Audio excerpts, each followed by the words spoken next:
My name is Rod Hoffmeister. I'm a member of the Seaforth regimental family, and what brings me to this place is an opportunity to honor Seaforths and to walk in the steps of my father, who was commanding the Seaforths at this period of time 70 years ago. So Rod, I think we're standing right about where the iconic photo of the Seaforth Highlanders was taken on that famous day when they went to see General Bernard Montgomery.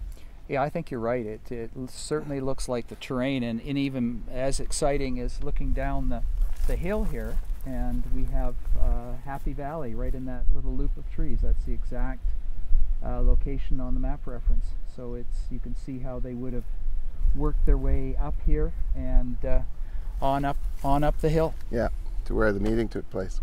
Mark, the Seaforths had done a lot of walking. According to the war diaries, they had covered 100 miles on foot over the last few days. They were exhausted, their supplies were depleted, and they were taken out of the line and put down here to recuperate for a couple days. And they got a change of clothes, they had water to shave and wash for the first time since they hit the beach. And they started getting some food delivered to them. Yeah, and that was like the whole 1st Canadian Infantry Division was all stood down. So each battalion was spread out in a long string down this valley. And then on that particular day when Bernard Montgomery came to visit them, they all had to come up the valley to go to a brigade headquarters, which was up on the ridge. When they approached Monty, he would have, from what I've been told, called them around his Jeep. As a little guy, he would have stood on the Jeep and addressed them.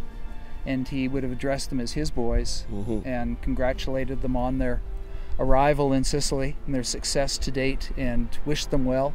It would have been a very short discussion, and then they would have turned around, headed back down to Canada.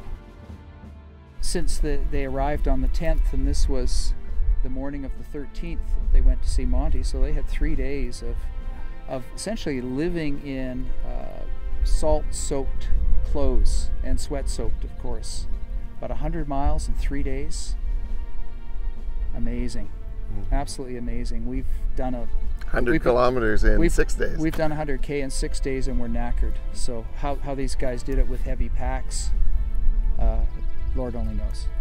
For the first time since we arrived here, to actually be standing on a spot and looking at a place where my dad walked and where he stayed for 2 evenings. It's extraordinary. I've never thought that we would have an opportunity to do this in Sicily, and it way exceeds any expectations I had for this trip. It's a great feeling of satisfaction. I'm sure wherever he is, he's looking down and saying, hey, I've been there. I know what happened on that spot. Look at my kid. He's down there right where I was. And that's great satisfaction.